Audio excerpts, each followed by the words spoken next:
আজ ১৬ই নভেম্বর খানাকুল থানার অন্তর্গত চিংড়াজিপির বলাইচক রাজা রামমোহন বিদ্যাপীঠ হাইস্কুলে হুগলি জেলা গ্রামীণ পুলিশের উদ্যোগে এক গুরুত্বপূর্ণ সচেতনতা শিবিরের আয়োজন করা হয়। আরামবাগ এসডিপিও সুপ্রভাত চক্রবর্তী এবং খানাকুল থানার ওসি হামিদুর রহমান সহ আরও অনেকে বাল্যবিবাহ এবং সাইবার সচেতনতা নিয়ে আলোচনা করেন। বিশেষ অতিথি হিসেবে উপস্থিত ছিলেন কৃষি বিজ্ঞানী বিজন অধিকারী এবং আরও বিশিষ্টজন। আরামবাগ টাইমসের রিপোর্ট।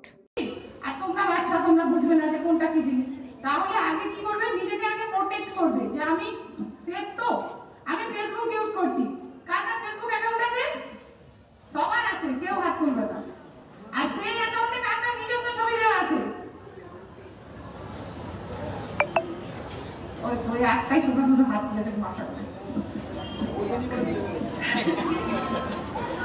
সবার আগে রাখো, ফেসবুক ইউজ করো, ঠিক আছে? এখন অনলাইনে যুগ, ফেসবুক, টুইটার, হোয়াটসঅ্যাপ সব ব্যবহার করতে হবে, কিন্তু নিজের ছবি কেউ দেবো না, কেউ নিজের ছবি দেবো না।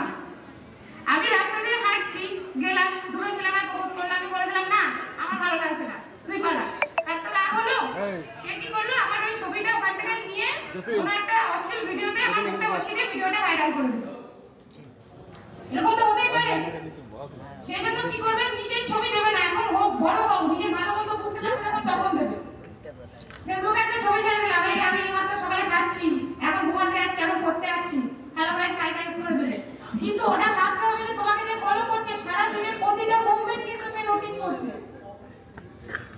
এটা কিন্তু তোমাকে ভাবতে হবে। আমি বলছি আমার লাইক করে গেল 250টা, কিন্তু সেটাকে এমন কিছু হলো না। সেটা কি করলো, যে আমার খারাপ চাইছে সে হচ্ছে আমার মুভমেন্ট গুলো বুঝে যাচ্ছে যে আমি এই টাইমে পড়তে যাই, খেতে যাই, ঘুমাতে যাই, সে সবটাই যাবে। সে যখন আমার জন্য ভাতটা বাঁধবে না, তখন আমি বুঝে যাবো। এটা হচ্ছে ব্যাপার।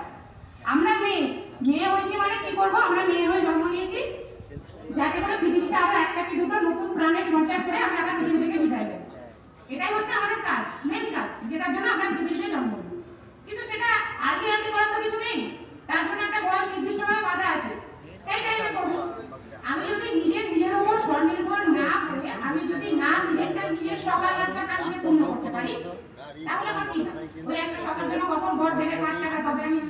আমাদের ম্যাডাম বললেন, লেডি অফিসার সৌমিক বাবু বললেন, তো বুঝে আসছে কি বলতে চাইছে?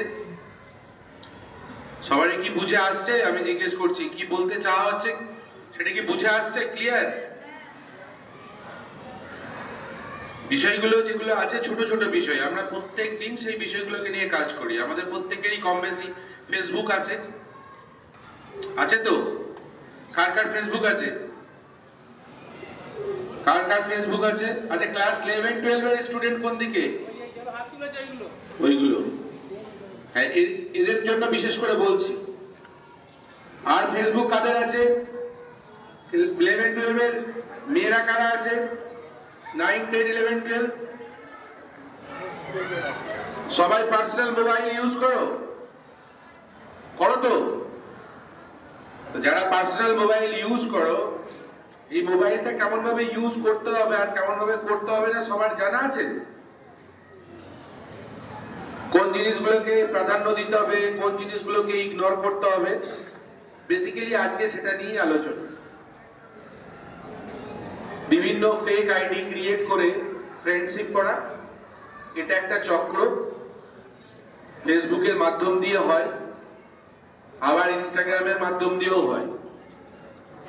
তো সেখানে দিয়ে বিভিন্ন চক্রের মধ্যে তোমাকে সেই বেড়াজালে জড়াতে হবে, এবং তারা জড়িয়ে ফেলে দুরকম ভাবে এটাকে ইউজ করে। বিভিন্ন রকম তোমার পার্সোনাল ডাটা,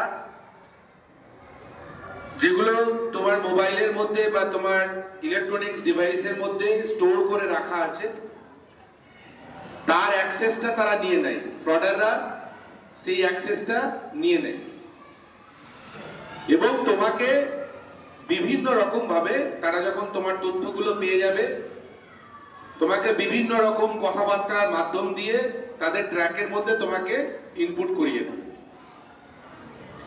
এরপর তুমি যখন তাদের কন্ট্রোলে চলে গেলে, তখন তারা যেভাবে তোমাকে অপারেট করবে, দেখবে তুমি সেইভাবেই অপারেট হচ্ছ।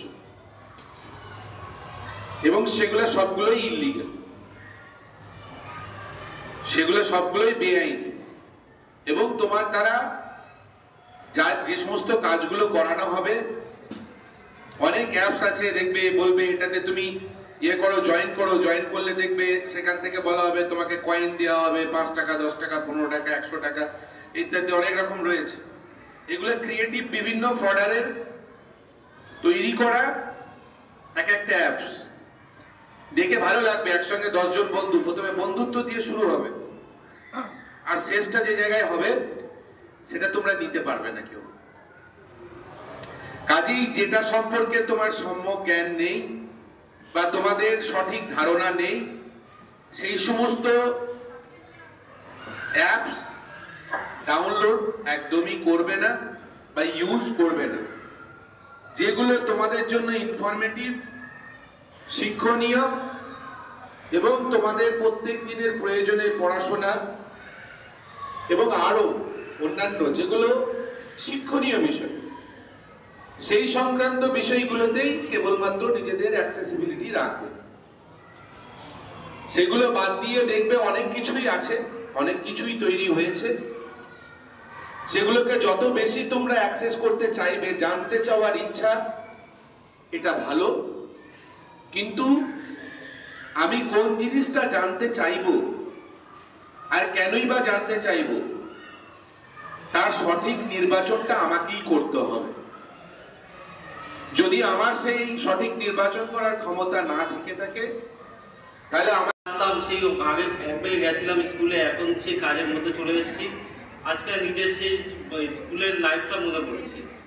এই সময়টাই কিন্তু তোমাদের একটা মূল্যবান সময়। তোমরা ভাবছো যে এই সময়টা কোনো রকমে চলে যাচ্ছে, কিন্তু না, এই সময় জীবনের কিন্তু একদম মেন পয়েন্ট। এই সময় থেকে কিন্তু তোমার ভবিষ্যৎ কিন্তু নির্ভর করবে।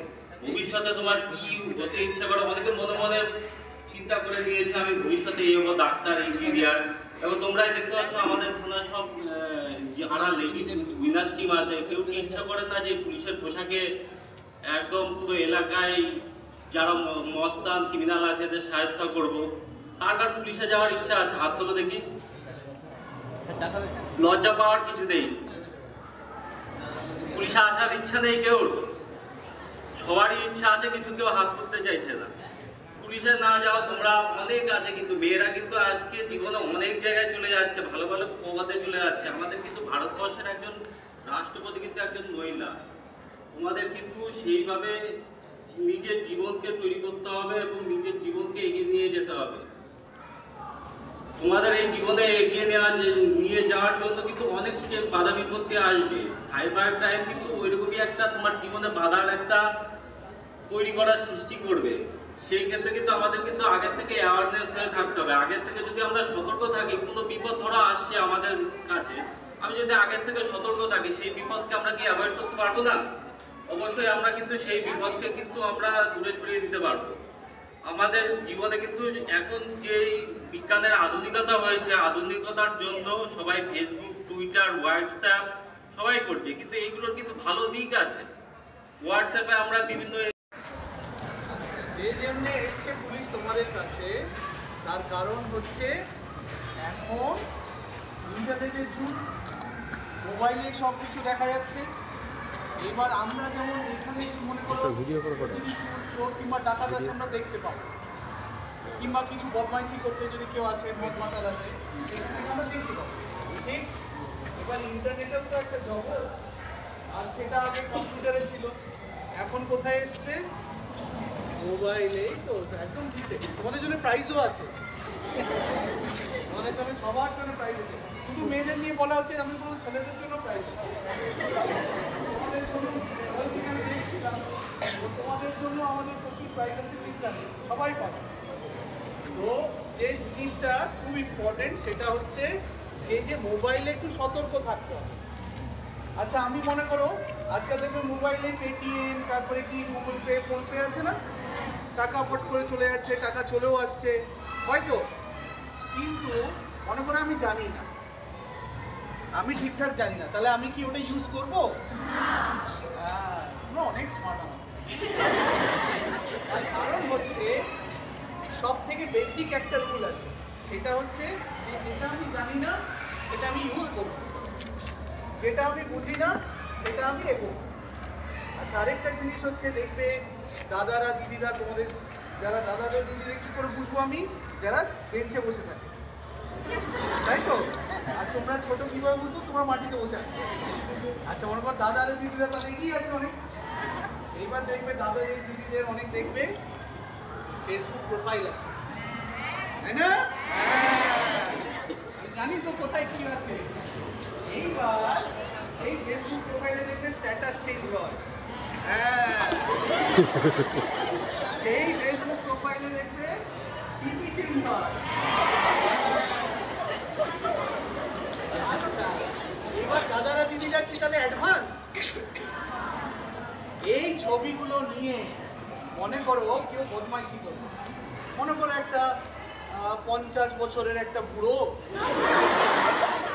ঠিক আছে, হয়তো সে বসে আছে দুবাইয়ে। হ্যাঁ, তার কি শখ? তার শখ হচ্ছে বাচ্চা বাচ্চা ছেলেদেরকে নিয়ে গিয়ে ওখানে উট আছে, দেখেছো উট? উটে পিঠে বেঁধে দেবে, বেঁধে দিয়ে এবার সে কি করবে, উট বাচ্চাটা কাঁদতে শুরু করবে। আমরা যদি উঠে উঠি আমাদেরও কান্না পেয়ে যাবে, কিন্তু আমরা কাঁদতে পারি না। এবার বাচ্চাটা কাঁদতে শুরু করে দেবে, এবার যত কাঁদবে উট তত ছুটবে। এটাও একটা, এটাতে বেশি কাঁদলে করা হয়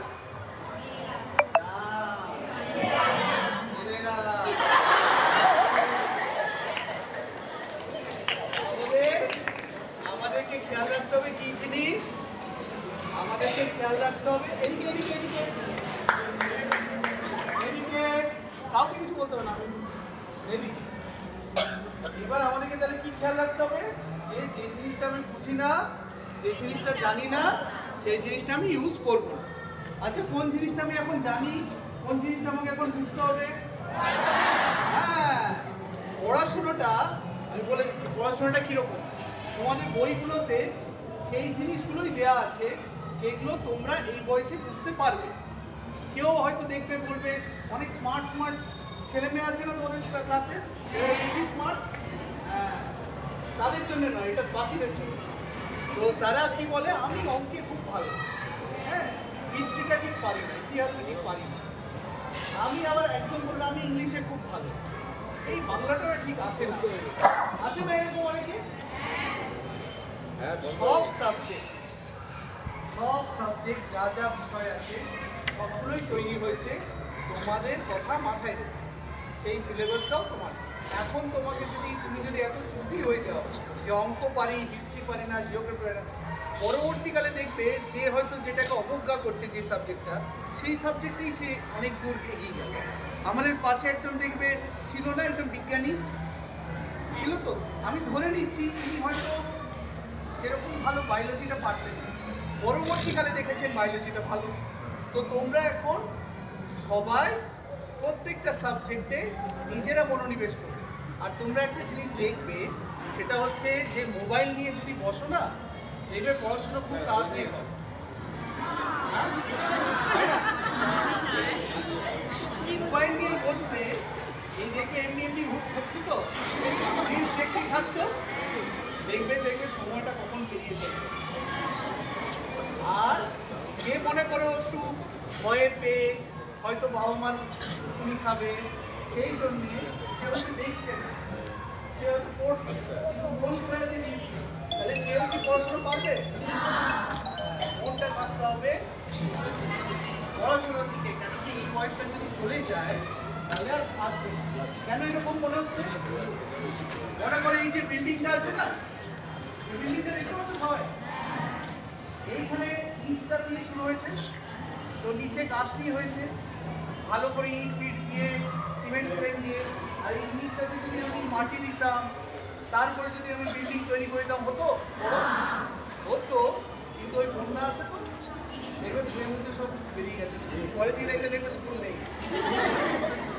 সেরকমই তোমাদের ভবিষ্যৎ ধুয়ে মুছে একদম সাফ হয়ে যাবে, তাই তো? আচ্ছা, তোমাদের ইচ্ছে হচ্ছে যে এই যে আমি যেরকম তোমাদের কাছে এসে বলছি, তোমরাও ভবিষ্যতে এসে এরকম স্কুলে বলবে, ইচ্ছে হয়? হ্যাঁ, মনে হয় যে আমাদেরকেও লোকে এরকম ফুলের তোড়া দিয়ে সম্বর্ধনা দেবে? বেশি কিছু করতে হবে না, শুধু ওই ফেসবুকে ডিপি চেঞ্জ আর প্রোফাইল চেঞ্জ, যেটা বলে স্ট্যাটাস চেঞ্জ, ওই যারা করে তাদের ছবিগুলো স্ক্রিনশট নেয়, নিয়ে ওই যে বসে আছে অনেক দূরে কোনো পুরো একজন, হ্যাঁ, যে নিজের পরিচয় সামনাসামনি কাউকে দিতে পারে।